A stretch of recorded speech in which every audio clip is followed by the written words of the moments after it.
The fourth class of Hobby Azon is still about writing content and building this resource of great information for your audience members. While we did kind of talk about that in the previous class as far as creating your own project pages on your website, the content that I'm going to be talking about tonight is a little different than that.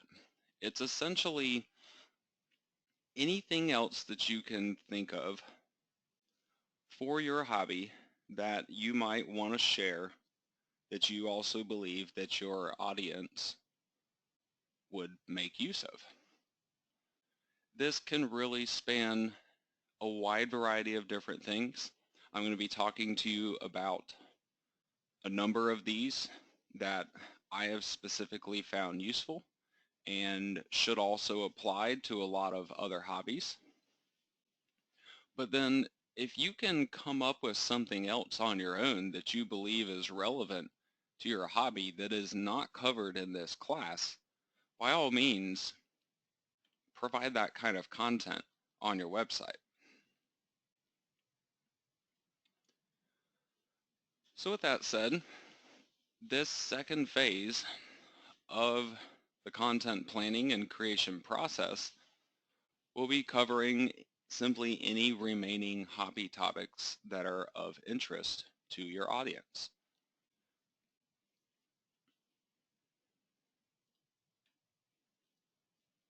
Now ultimately, you have to think about what else does your audience want?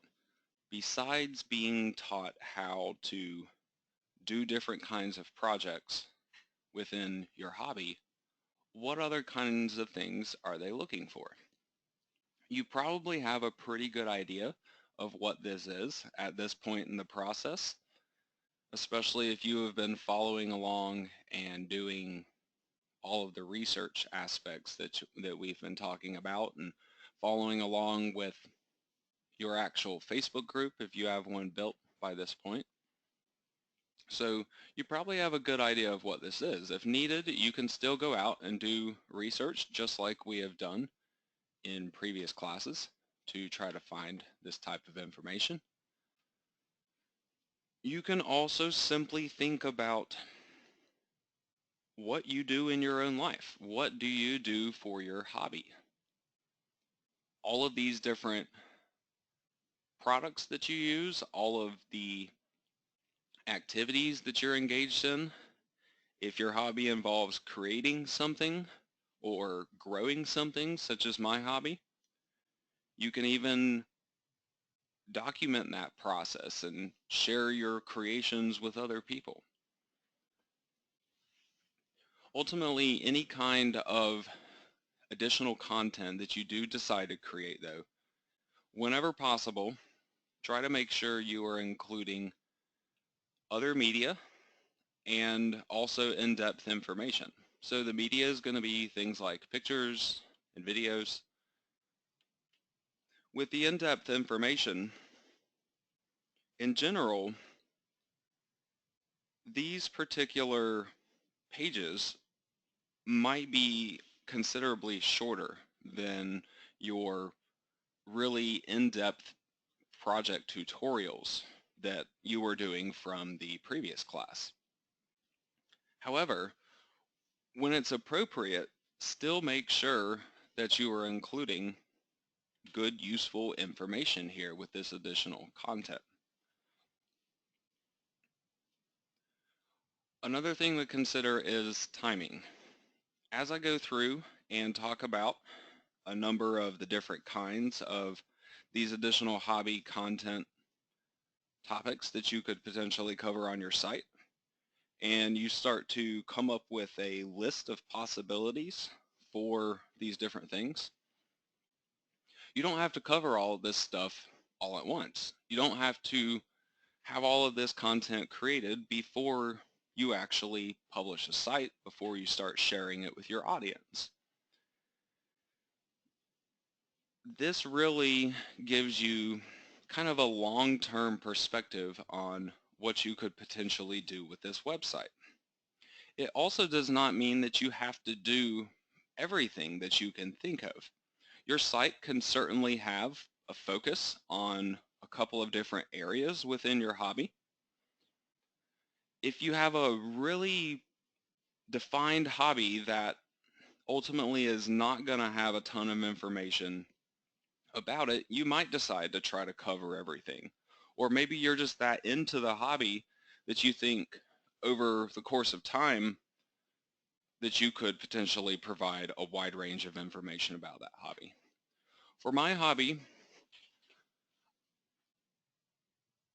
I am trying to provide information for a pretty wide range of skill levels, but I'm only going to be targeting maybe 5 or 6 different kinds of carnivorous plants. And I'm going to be excluding all of the other ones. So I'm not going to really talk about those because I don't personally grow them. So I am going to be defining my hobby content in that manner, even though I'm going to try to cover a wide variety of experience levels, simply because I have a lot of personal knowledge about it. With that said, whatever content you come up with from this class,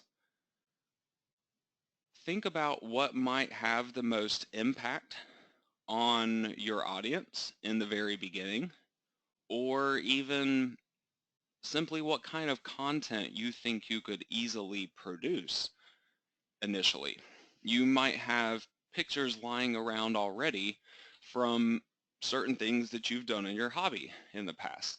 And you might be able to instantly go and grab some of those pictures and write up some content to go along with them to make some of these pages. Whereas others might be plans that you have for the future in the hobby. So try to identify what would be the easiest for you to publish right away, to try to tackle first, and then everything else, make it more of a long-term goal. Try to, on some kind of a regular basis, whether it's once a day or once a week or once a month, try to publish some kind of new content to your website that goes along with the things that you will be planning out from tonight's class. This way, it becomes easier on yourself. You don't have to kill yourself trying to put together a 50 or 100-page website when you're first getting started. It also gives you something that you can promote to your audience gradually over time. So it's not just an initial, hey, here's my website, and then if nothing else changes about it, there's really never a reason to update them about those changes on the website. You're just going to be saying the same thing over and over again to take a look at your website because the content would never change. So this gives you a way to easily come up with information that you could be talking about over time, and it also gives you a way to kind of pace yourself with your own content creation in the future. Now, in terms of research and planning, as we go through a number of these main types of content tonight, and you start to get ideas, create a list of these ideas. These ideas, you can later go back and do some more detailed research on them, especially when it's time for you to actually start creating the content on that particular topic. Do things such as basic keyword research, just to get an idea of whether or not people might be searching for topics related to all of these extra content topics that you're going to be creating. That can help you to get additional traffic into your site to help to build your audience even more from outside of Facebook. You can actually bring new people in to join up that way. When you are dealing with this whole list and trying to figure out exactly what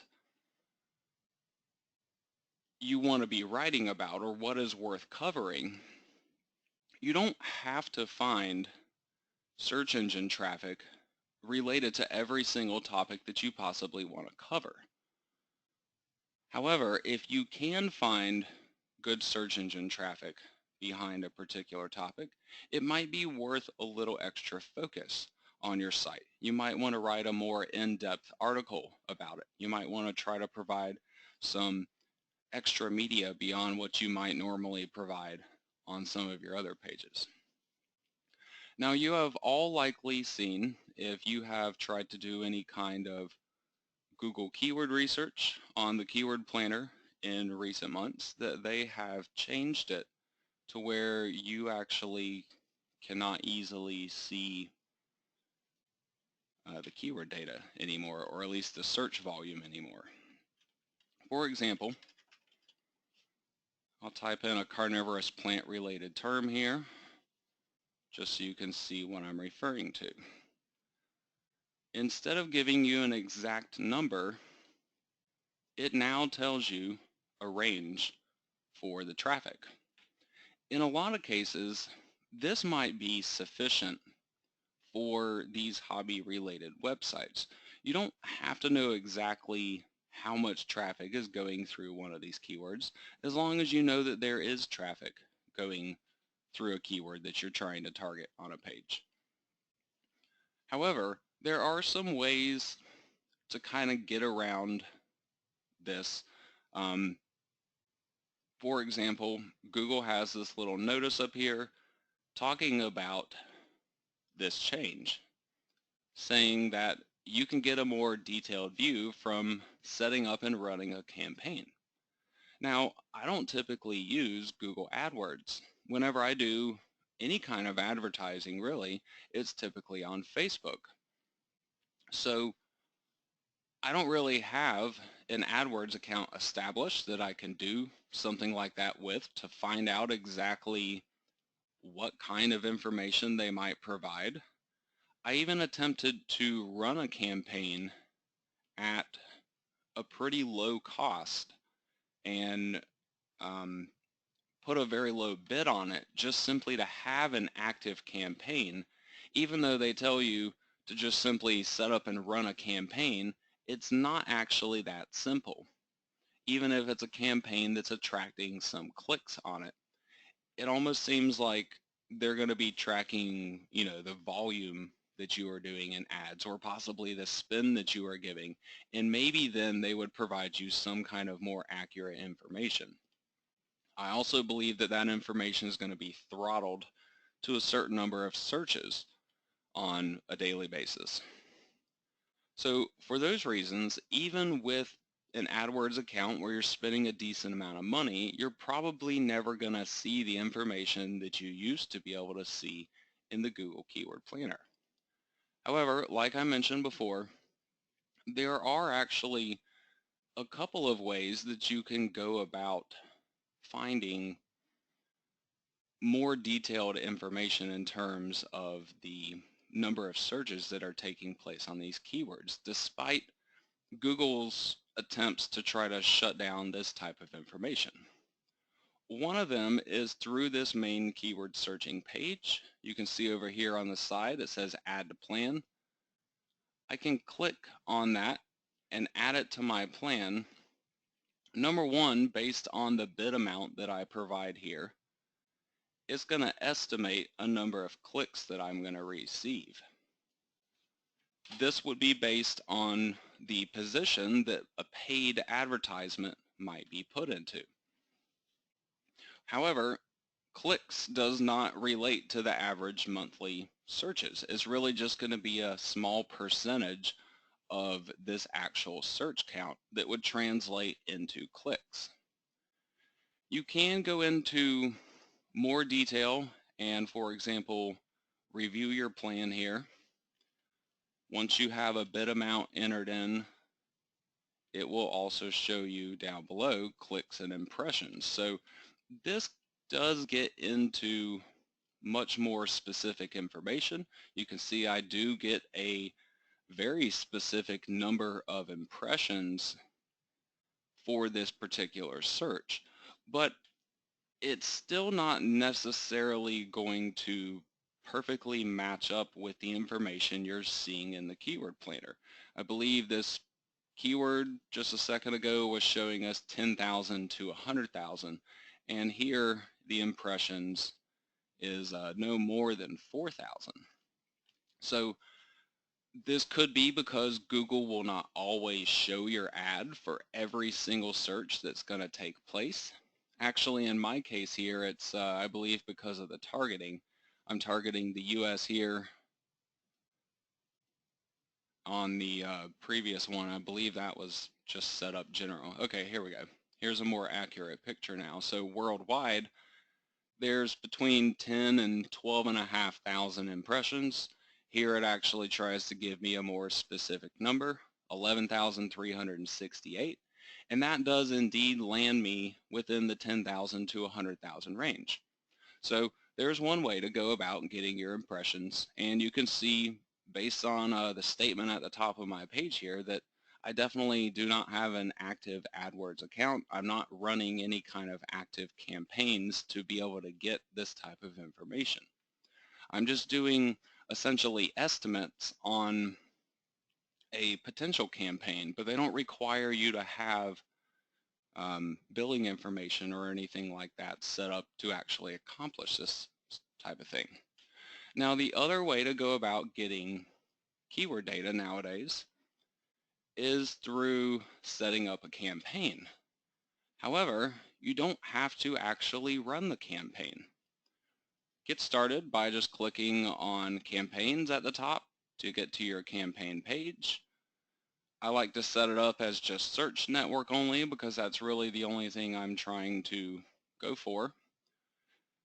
None of the information here is really important except for possibly the locations and the languages that I want to target. So if I just want to target the US and the English language here. The next thing is the bid. You can set this up at a low bid amount at this moment. It's actually not going to matter. We're going to have to reset this here in just a second. So we're off to the second step in the process now, creating the ad group. You have to click on this little checkbox here. My landing page isn't ready, and it's going to pop up this little box. If you enter in a keyword phrase in this lower box here and click on the search button, it's going to give you some keyword ideas along with more specific search volumes, at least in most cases. It's going to give you some ranges for certain things, or a 1,000 plus, but as you can see, there are keywords that are listed as 2,000 plus. So these ranges, in my opinion, when it says 1,000 plus, it's probably going to mean 1,000 but less than 2,000, or else it would be marked this way. So it's a much smaller range that it's providing for you on this page. More importantly though, when you're dealing with lower volume keyword phrases, I like to go this method now, simply because the monthly search volume is going to show me a more specific number if it is less than 1,000 monthly searches. So instead of seeing that it is between 100 and 1,000 searches that the keyword planner will show you, you get a more specific number here, 720 or 320, for example. So there are two ways, at least, that you can go about getting some of this keyword data still without actually having to run an active AdWords campaign or even subscribe to some other kind of keyword software. You don't need to put a ton of focus on keyword research. However, whenever you're going to be writing one of these topics for your website, I would recommend doing a brief search in the keyword planner just to try to find out if there might be some relevant keyword phrases that you want to be sure to mention within that content. because otherwise you might be simply passing up free traffic by not including certain words or phrases within your article. It can also, again, help you to decide certain content that might be more worthwhile to build than others, just simply because you can justify a demand for that content by seeing search traffic. So that likely means that people in your audience will also be interested in it. So it's kind of a win-win situation. Whenever you're going to write a specific article, I also recommend doing the same thing that I taught you to do with the project and the tutorial articles in the previous class, and that is to create an outline for your content. Look at your topic, break that topic down into a number of different subtopics or steps, and then elaborate on that outline to write your entire article. That way you'll have paragraphs of text that are separated by the headers from your outline. That makes your writing simply easier to read, easier to even scan through, to look for more specific information that might be embedded within your article. So it just makes it a lot more user-friendly, and it also helps with search rankings too. In addition to the fact that personally I find it easier to write that way, I find it easier to kind of organize my thoughts by creating this outline, and then I don't have to think about the article as a whole. I just think about each individual piece as I'm going through it. I just focus on that subtopic and write a few sentences or a few paragraphs about that topic, and then I move on to the next one. So with all that in mind, I want to get into talking about some more specific ideas in terms of the content that you could create on one of these hobby websites. One of these, to a certain extent, may have been information that you considered covering from the previous class about projects. In that class, I did mention that tutorials were one possibility. These short guides or tip pages for your hobby in some ways could be considered to be a tutorial. But in a lot of cases, this is just going to be information on one really specific topic for your hobby.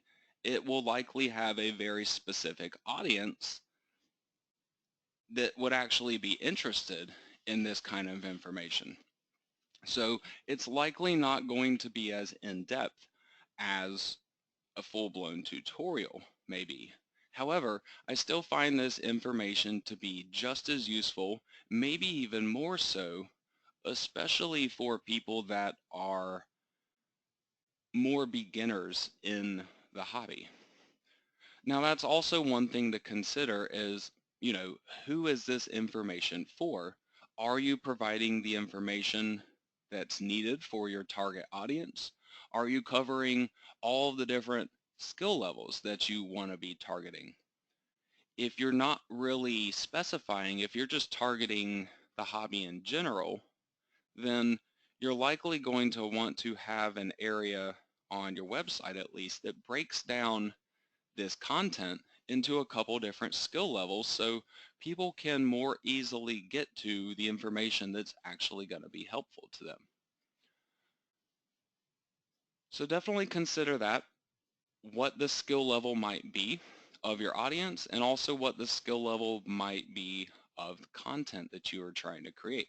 Try to create a wide variety of it if you are trying to target all the different skill levels. In a lot of ways, as I mentioned before, these short guide pages will be a lot shorter than, say, a full-blown tutorial. It's just meant to be quick, useful information that people can refer to learn about a specific topic within your hobby. So you don't have to try to make huge pages with thousands of words of content for this type of thing. In some cases, you may only have a couple hundred words worth of content on some of these pages. It's really just going to kind of depend on what exactly you are trying to teach somebody. So if needed, provide more in-depth information by all means, but you don't have to feel like you have to create a ton of content on every single topic that you want to put up there. If you just have, say, a picture and 2 paragraphs worth of text that you want to say about that particular topic, then create that for your page, as long as it's useful information that somebody in your hobby could actually use. Now, in a lot of cases, some of these info guides might reference some kind of Amazon product.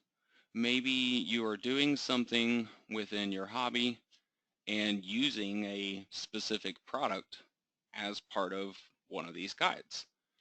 It's certainly okay to promote an Amazon product through one of these guides, but you don't want that to be the focus of your writing. Even though you do want to sell this product, your writing focus should be on teaching what you're trying to teach, on helping people. If somebody needs a product that you're recommending to be able to accomplish this, it sells itself. You don't really have to push it on them. Your focus, again, should just be on trying to help them and guiding them along to the right product that they would need for it.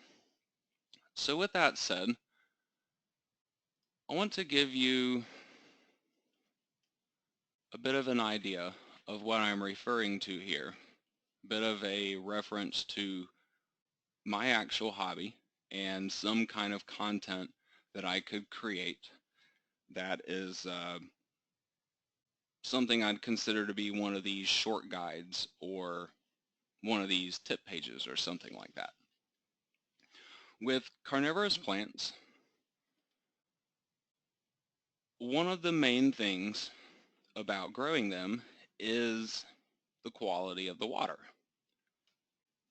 They have to have clean water, and they also need to have acidic soil in addition to the clean water. So as a beginner in the hobby, that's really one of the hardest things to wrap your head around for a lot of people. When I first got into carnivorous plants, I knew nothing about water quality. And so I was completely oblivious to it and actually ignored all this information and really didn't even look into this kind of information for a while. But I really wish that I had done that in the very beginning. So I think this is also information that would be really helpful that I could pass along to my audience, especially the beginners in my audience. And there are actually 2 products that go along with this particular topic. You can see those right here. One is white and one is kind of like a teal color. These are actually meters that test the water quality. This one here is testing the TDS, and it also gives me the temperature. So this tells me how much total dissolved solids are in the water. So this is how clean the water is, essentially, how pure it is. This has a number of 6, which is actually super clean. This one here is a pH meter. So this tells me whether I have acidic or alkaline water. And you can also test the water that's kind of running off of soil to find out what the acidity of your soil is as well. So I would take a couple of these pictures, like the ones I've just shown you here, and use this as the basis for an entire page worth of content on my site to create a short guide about water quality. Teach people why it is important, how they can test their water quality, to find out if it is acceptable for carnivorous plants, and even forward them along to what to do if your water quality is not good, because that's a whole nother subject and would require another product. A reverse osmosis water system can actually cost a couple $100s. So for this article, I could refer sales on this pH meter. I could also refer sales on this TDS meter. They're not very expensive products. They're only maybe $20 a piece or something like that. But there's something that I consider to be essential for this hobby. And yet is information that most beginners don't know. So this would be again, one of these short guides that I could put together, provide really useful, helpful information, and it also would lead into the sale of an Amazon product, actually 2 Amazon products in this case, potentially even 3 Amazon products if somebody has bad water quality, because I would need to tell them how to fix that water quality to make their water pure so it would be acceptable for these plants.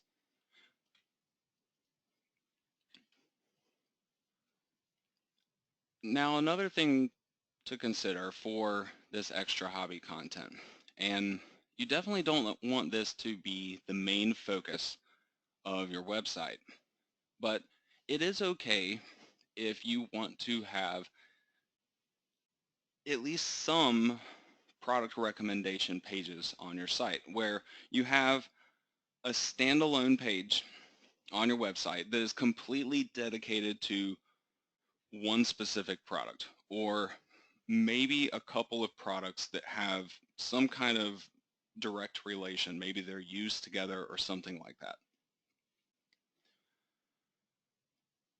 These kinds of products that might be worth putting a standalone page together for on your website would include things like essential hobby products, things that are absolutely necessary for basically anybody in the hobby to be able to do the hobby. They would need certain products in most hobbies. What those products are could definitely be products that you could promote on your site, simply because you would commonly find yourself having beginners wondering what those products are. You might commonly be referencing those products throughout other guides on your website, and so you can link those guides back up to these standalone product pages. Otherwise, if you don't have a standalone product page, then whenever you're talking about a product within one of your guides or within your hobby content, you just link that directly up to the Amazon website. You just put an affiliate link straight into those guides. For the more important products though, it could be worth creating these standalone pages. And then you link everything back to these pages and get these pages to contain the affiliate links for you. Now you could also include other stuff such as your favorite hobby products. What are the go-to items that you just have to have for your hobby? Especially if you've been in the hobby for a while, you likely have a couple of areas that, you've gotten a little picky about, or maybe you've tried a couple of products and they just fall short in a couple of really important ways.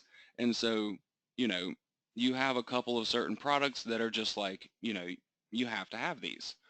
Those again would be worth putting the time into creating these standalone pages for.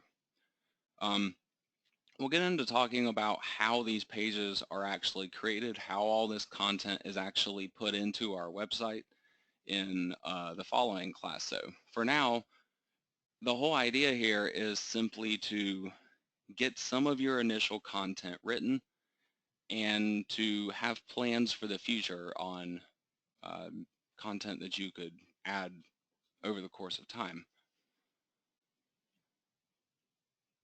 The final kind of product, a high-price specialty product, would be something that's obviously going to be expensive. We're talking $100, $200 or more. It might even be $500 or $1,000 or something like that. The point is, the products are not going to be what your average hobbyist would likely be buying. But for the ones that have been in it for a while, the ones that are more experienced with the hobby and are looking to get into very specific activities or looking to, make improvements in a certain area of their hobby, they might be willing to go for one of these more high-end specialty products. A really good example, something that I was showing you guys in the previous class, that Highland grow chamber that I created, that's really not for the average hobbyist. That thing actually costs somewhere in the neighborhood of like $1,000 to put together. So somebody that just picked up a Venus flytrap from their local Walmart and they're curious about carnivorous plants, there's no way that they're ever going to want something like that, or at least not for a couple of years. But somebody that's been growing these plants for a while, and maybe they've tried to buy a Highland Nepenthes and grow it without these special conditions and they killed it, those are the people that get more inclined to buy some of these higher end specialty goods. So while most of my market might be interested in the essential hobby products such as the basic soil, the basic lighting that's needed, a low-cost way to add humidity, containers to grow these plants in, the water meters that I was just showing you guys, things like that, those would be my essential hobby products. While then equipment for the Highland grown chamber would likely end up being more of a high-price specialty good.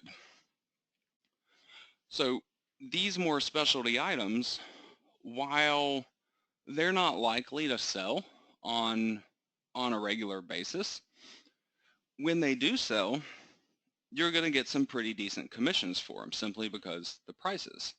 It's also going to help you to attract search engine traffic for related topics for those high-end specialty goods.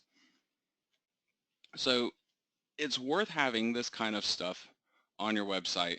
It will get used at some point, especially if you have an audience with a wide range of skill levels and interests.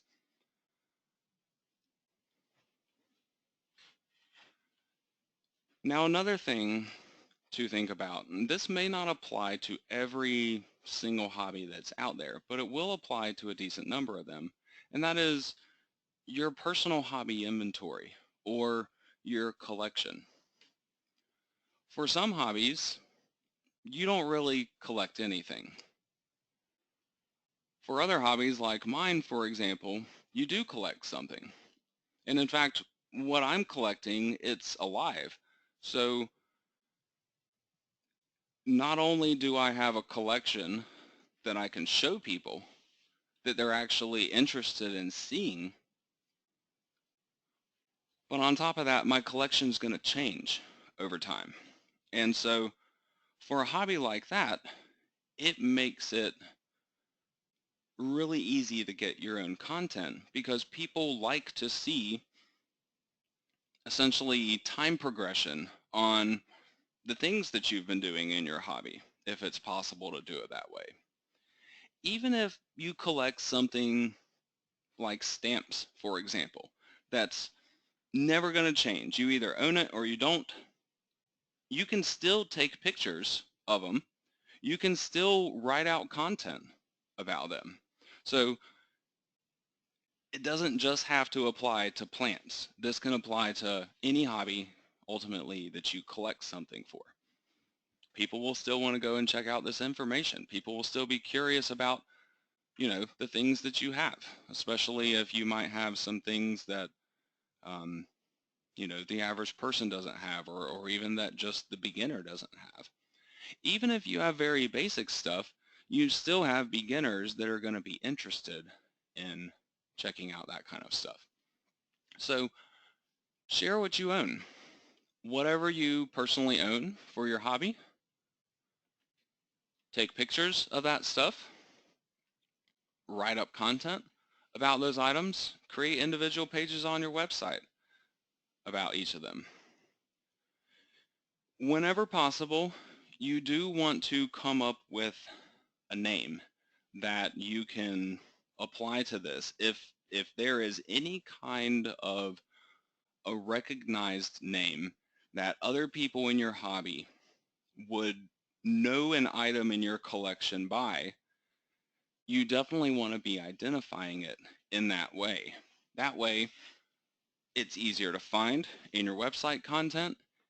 It's also organized for your own purposes, and it can help to attract a lot of search engine traffic in many cases.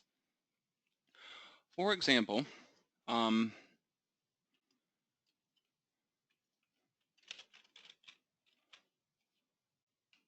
with my hobby here, you not only have carnivorous plants in general, and then you not only have specific kinds of carnivorous plants, like the sundews and the pitcher plants and things of that nature, but then you have the individual species names of those plants. And some of the kinds, like Nepenthes, for example, there are more than 100, maybe even 200 individual species that have been identified. And then you also have an almost limitless number of hybrids and complex hybrids that can be made out of those too. So ultimately, there's an almost never-ending source of content there, and all I would have to do is share my collection with people, tell people about the plants that I own, show them pictures of it, tell them how I take care of those plants, show them how those plants are doing over the course of time. Some of these items here, Nepenthes ampullaria, Raffles sienna, truncata, these have 300 to 500 searches. These are just individual species of these Nepenthes plants. Lowii, Bicalcarata. Again, all of these are individual species. I actually have all of these particular species, so I could create a page about this plant. I could create another page about this plant. And I could actually have good information to share with people about that kind of thing. Raja here is another one that I have. Rob Cantlei is another one that I have.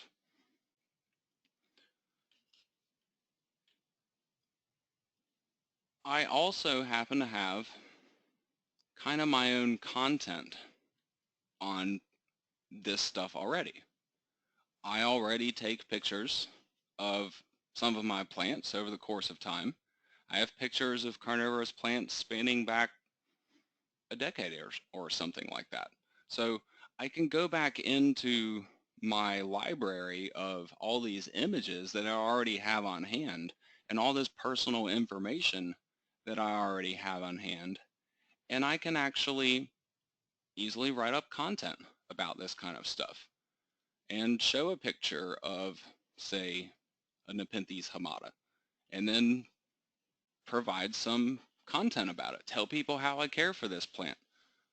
Show pictures that, show the plant progressing over the course of a couple of years or something like that.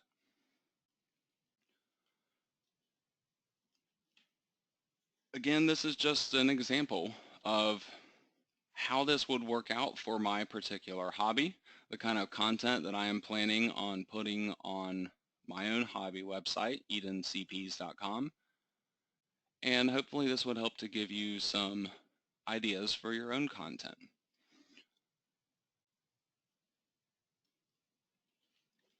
So ultimately, what you're really looking to do here is kind of organize and catalog your collection, just like you might do privately. There are actually a lot of people that are in a hobby and they'll track and catalog their own collection.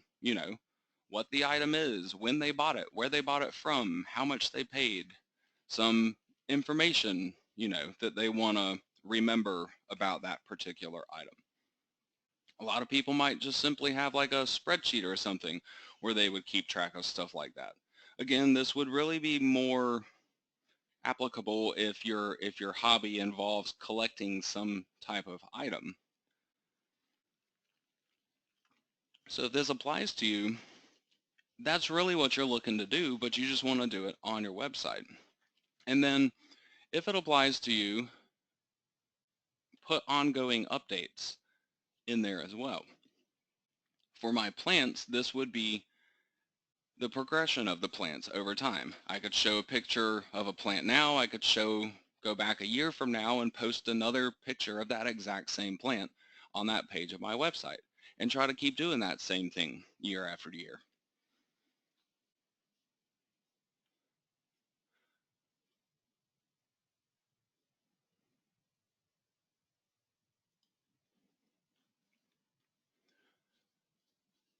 Now, in addition to the things that I've already been talking to you guys about, there are actually a lot of other different possibilities out there for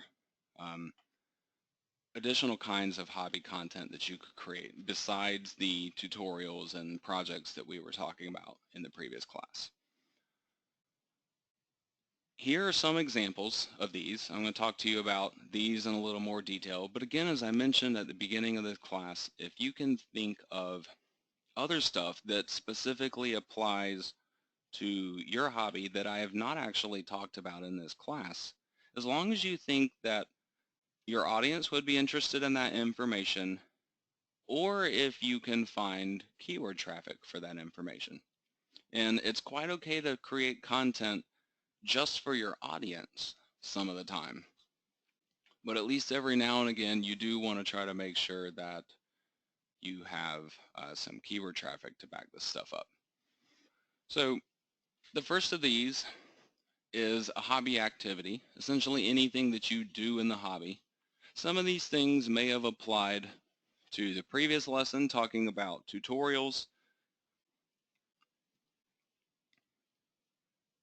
Others may just simply be, whatever you're doing for your hobby that particular day.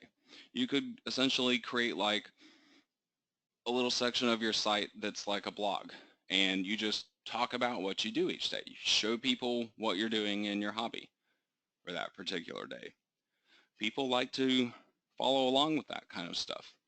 It helps to give them ideas for things to do in their own hobby. It helps them to learn new things. Another really good source of content is hobby-related news. I actually like to use Google News for something like this. Inside of Google News, you can go over here and click on Personalize, and then where it says Add any news topic, you can just type in a word that relates to whatever it is that your hobby is. So I've actually already added in a couple of these, carnivorous plants and nepenthes right here, just to see what kind of information comes up with that. Under carnivorous plants, there's actually quite a bit of it. Only stretching back about 9 days or so, this entire page is filled up with different topics, and they all relate to carnivorous plants that are being featured on these different news sites in one way or another. What I could do with this information is keep track of it, keep an eye on Google News, say once a day, once every couple of days or something like that, to see what new news content is available, and also what of this content might be interesting or appealing to my audience. You can do something as simple as share one of these pages, one of these news pages on, say, your Facebook group. So you can directly engage your audience with this news article. But if you think it's something worth documenting, worth having a more permanent spot on your website, if you think the topic is a topic that would still be of interest to people, say 6 months or a year from now, it can be more worthwhile to create, you know, content on your actual website for this stuff. You don't copy the news article though. Instead, you reference the news article. You actually link up to the original news article, and then you essentially strike up a one-way conversation about it. You tell people what you think about that topic. I've actually built local news sites that target individual cities and use this exact same tactic, and they get absolutely flooded with traffic from a fairly minimal amount of work. And the reason being is the topics that are covered in the news often get searched for. People will read a news article, or people will see a report on TV, and then they'll want to know more information about it. So then they'll go over to Google and they'll search for information about it. And that's where your website can come in. By publishing a page having to do with that news article, and also by adding your own unique content into it, which would be in the form of your thoughts and your opinions on that news article, you can actually gain a pretty substantial amount of traffic that way, at least in certain cases with certain topics, or in certain areas. Obviously, you would have some that would have more popularity than others. So the ones with more popularity, you definitely have a much better chance of being able to attract some pretty heavy traffic from just simply covering hobby-related news on your website, and then again also sharing this content with your audience too. Another thing that can be worth covering for a lot of hobbies has to do with places that you visit, or even people that you visit. This can be something done formally, where you talk to somebody within your hobby, say an expert or a well-known figure in your hobby, and you make arrangements to go and visit their place, and you get their permission ahead of time to document your journey there and everything. Or it can also be something a lot more informal, like simply taking a trip to a well-known public place that has to do with your hobby. It can even be something done kind of local, where if there's just simply a retail store that has to do with your hobby, that's dedicated to your hobby perhaps, just visiting the store, writing up a page about that store in your area, that kind of stuff. It's useful information, it's related information for your hobby, and it's also information that people will commonly be searching for. These real world locations and people that are, known and connected to your hobby. I also mentioned this can kind of be more of like an informal thing, where you just go to simply visit some kind of publicly known place. For carnivorous plants, since it's a plant, they grow in the wild. And so I've actually had the opportunity to track down some of the wild locations for some of these plants and go and visit them in person. This is one here. It's up in the mountains, only about 30 minutes north of where I live. And it's this one is set on a lake, and kind of running beside me and then behind me is a stream that comes up from the mountains, and it goes down into this lake. And on this side of the lake, you can find all of the plants near where that stream is coming out. But elsewhere in the lake, the plants don't really exist. And they actually exist more upstream, further up into the mountains as well. You can kind of see them here down along the edge of the lake. Some of the taller growing pitchers down here, for example. There's so much overgrowth you really can't even see a lot of the stuff that's here though.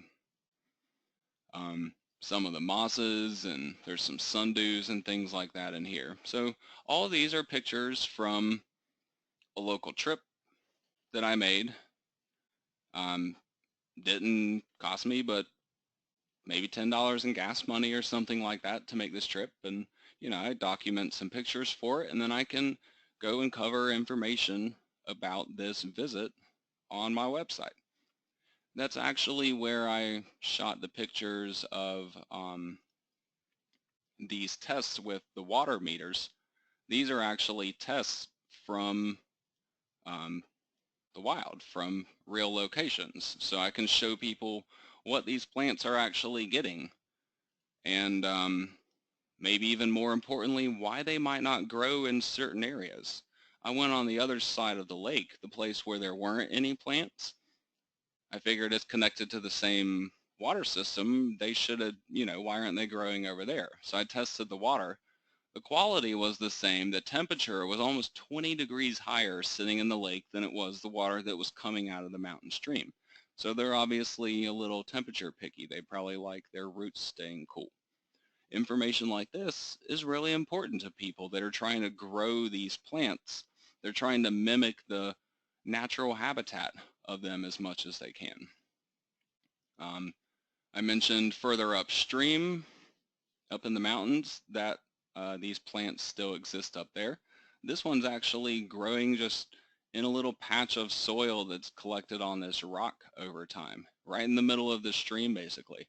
And there's a number of locations like this for these carnivorous plants that I've been able to find. And this is just within a 30-minute drive or so of my house. There's tons more of them worldwide that I could probably never hope to visit, or it would cost a lot of money to try to visit those places. So I don't have to try to cover those places. I can just do what's near me. I can do what's convenient. I can do the things that I naturally would do for my hobby and just cover this information on my website. So that way I'm not going out of my way to create a lot of this content. It's stuff that I'm already doing. It's a lot of these pictures are pictures that I would have already taken. And so I just utilize what I do in my hobby for my website and let my audience enjoy it along with me. Now the final thing here, hobby expert interviews. The same way you could go and visit people or places, you can also just talk to people. You don't have to go anywhere. You can arrange an interview from the comfort of your own home. You could do a traditional interview style where maybe both of you get on Skype and you have a little split screen of both of you talking to each other, but you don't have to do all that. You could just do a simple text email interview where you just write up the questions and you email it to them and they fill in all their answers and send it back, and you publish that information on your website. Stuff like this can be really, really useful. A lot of times these experts will have their own followings, and they might even be willing to share, that interview on your website with their following once it has been published. Sometimes you might have to bribe them with a little bit of cross-promotion, offer them a little bit of a biography section at the bottom or the top of the article on your page, where they can just have, a picture, their name, a little bit of brief information about them, and a link to their website or something like that. Connected with these experts, in some hobbies, you could be trying to visit them in person, just like the places that I was talking about before. I went and visited carnivorous plants in the wild, but if your hobby has nothing to do with plants, for example, you wouldn't have a wild location to go visit. There are still other options. I could go to a nursery that sells carnivorous plants and make a write-up about them, take some pictures there, interview the staff. I could also kind of do the same for people. I could go and visit fellow hobbyists and take a walk through their greenhouse, take some pictures, ask them some questions. Obviously, getting permission to do all those things, but, you know, the expert interview, it's something you could try to do when you're in person, meeting somebody at their house or at, one of these places. Or it could simply just be something that you arrange online and you don't actually have to go anywhere for. So there's kind of a wide variety of different ways you could approach this, and it's very heavily dependent upon what your hobby actually is, whether there would be a point in, say, visiting fellow hobbyists. It would likely have to be a hobby that involves some kind of a connection, kind of like, or a collection, kind of like what I'm doing. It doesn't have to be a collection that's living.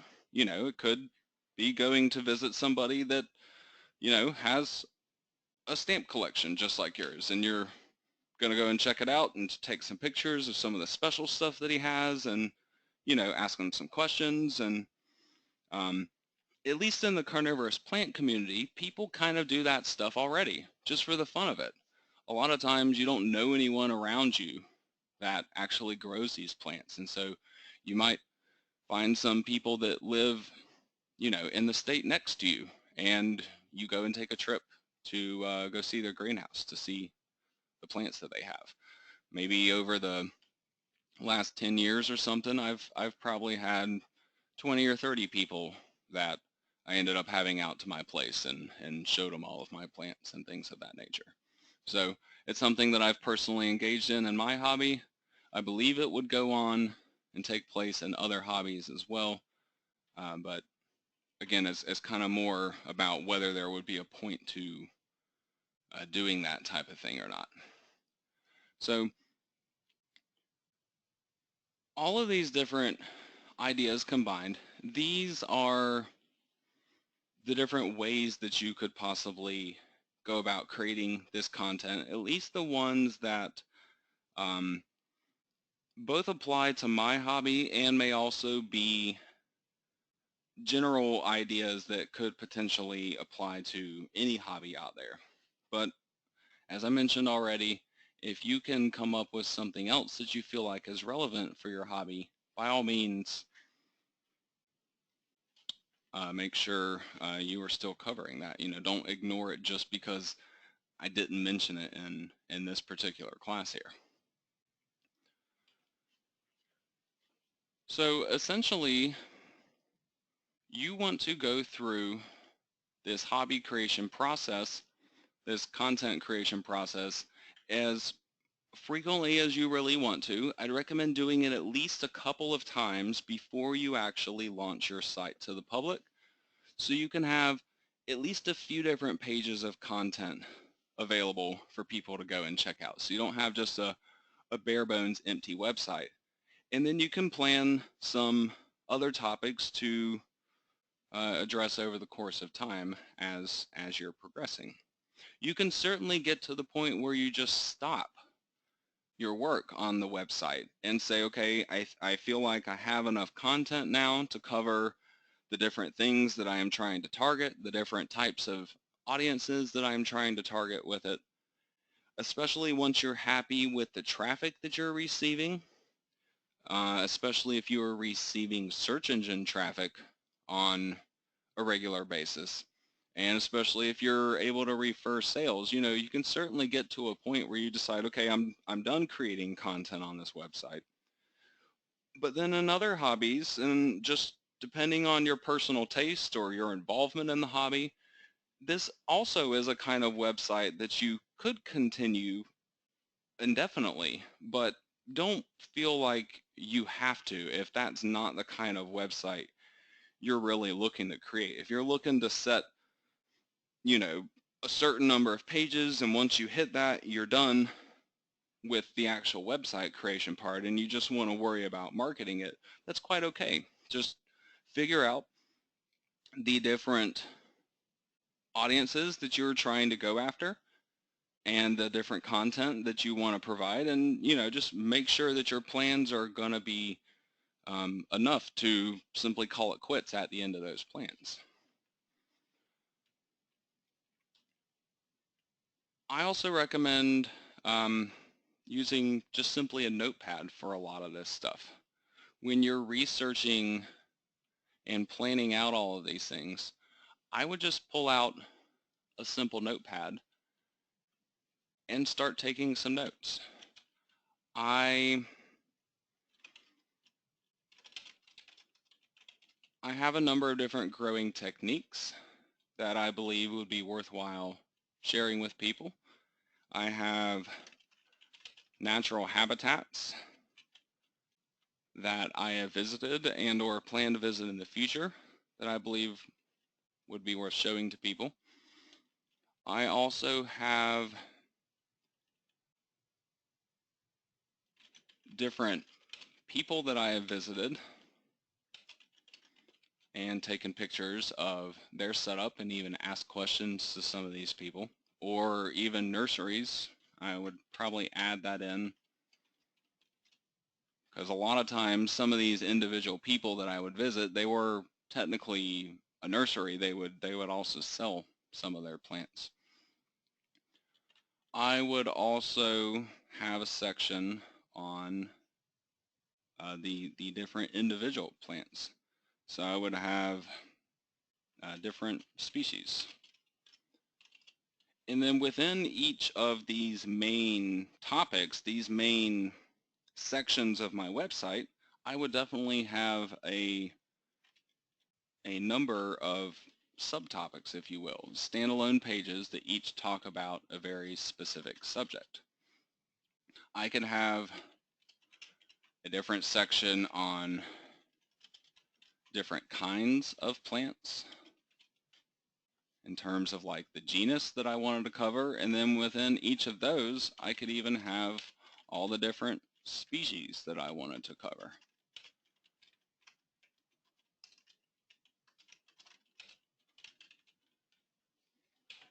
So continuing on like this, I can easily come up with quite a few topics. If I just sat here listing all the different species of the plants alone that I care for, and the different people in nurseries that I've visited, the different natural habitats that I've gone to, and the different basic growing techniques that I use, I would have a pretty substantial list. It would probably be 100 items or even more. So this is what you're ultimately looking to do here. You'll have this list of hobby content. You'll also have a list of the different projects or tutorials that you came up with from the previous class. And this kind of gives you a bit of a plan moving forward. So then you just select your topic that you want to address. You capture your media for it whenever possible. And then you start writing out your content. Begin with a content outline where you just detail the different subtopics, if you will. For example, let's say I was going to write about Nepenthes hamata. I might talk about where to buy, how much it costs. I might talk about the natural habitat. I might talk about soil requirements. I might talk about temperature and humidity requirements. I might also talk about flowering and creating seed for Nepenthes hamata. So just as a rough outline of what I could quickly come up with off the top of my head, obviously I have a decent amount of knowledge about the hobby, so I don't really have to do a lot of research into these topics to come up with this kind of thing. But it's a basic outline of the information that I want to cover. So I take the picture of the Nepenthes hamata that I have.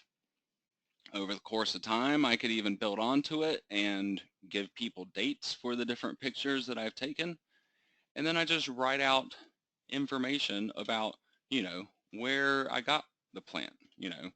I've been growing this from seed since 2013, for example.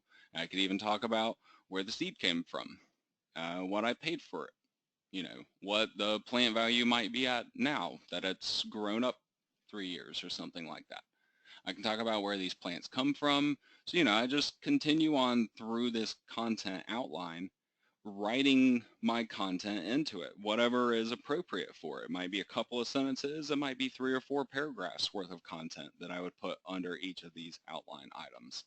So then in my final content, when I take these articles and put them back over into my live website, I have these different sections of header text that are going to be breaking up the article, making it more readable. I will also have the images or other media that I have taken that I will be able to integrate into this stuff. And then when needed, we will also be putting in our affiliate links for these things too. So you simply repeat this process as needed to create this initial content for your site to the point where you're ready to initially publish it, and then you go back and still repeat this process over time to build up the website to the point where you're satisfied with the amount of content that you're providing. So between the content from this class and also the content from the previous class where we were talking about doing the tutorials and the projects, combined, I would recommend to have at least 3 pages of content put together, ready to go for your website before you actually bother with even setting up the website itself. As far as what we're actually going to be doing in terms of taking all this content and loading it into the site, that we will be covering in the next class of Hobby Azon. So for now, your main objective is just to create some of this initial content, whether it's the type of content I've talked to you about here or in the previous class, or a combination of both of them, whatever is relevant for your hobby. Get at least a few of these pages of articles with media to go along with them, get them prepared and ready to go. That way, when we go to set up the website in the next class, you will have this content ready to load up on it, and you will be ready to publish your site and immediately go and direct your audience along to it. If you've also been working on building your audience as we've been progressing through this series, then you should potentially have a decent sized audience already built up by this point that you're ready to promote this new website to. And then you just continue promoting this site to them in the future as you are building this new content on it. Again, these things we will get into a lot more in detail in the final 2 classes of this series. So for now, I want to go ahead and open up the floor for open question and answer. If you have any questions you would like to ask me about this particular class for Hobby Azon, I welcome those at any time. Just simply ask your question in the chat box. If I'm in the middle of answering a question, please feel free to go ahead and still ask. I'll get to yours as soon as I can.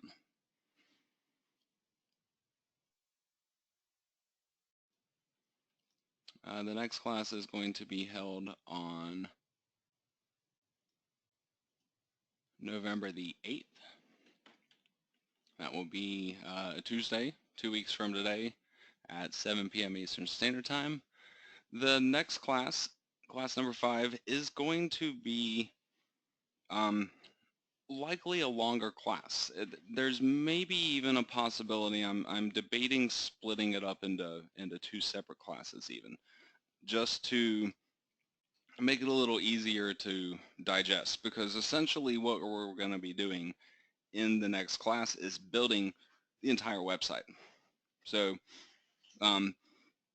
while we have the essentials created up to this point already with getting our content ready to go, a lot of it will end up just being simple copying, pasting, arranging settings, setting up our advertising, linking things up together. But it can still be a little overwhelming for some people. And so I'm still working out some of the final details of that particular class, but after I do a test run of it, I will be potentially considering splitting that into two if it does end up going, you know, somewhere in the like the 3 to 4 hour neighborhood. I really don't want to make you guys have to sit through something that long. So just to give you guys a little bit of a heads up about that. If I do end up splitting those, I'll just keep the same schedule that I'm doing. We'll keep doing a class every 2 weeks. There will just simply end up being an extra class, and obviously won't be, you know, charging anything for that. Basically, consider it just a freebie class if I do end up expanding the series and making it slightly longer than intended.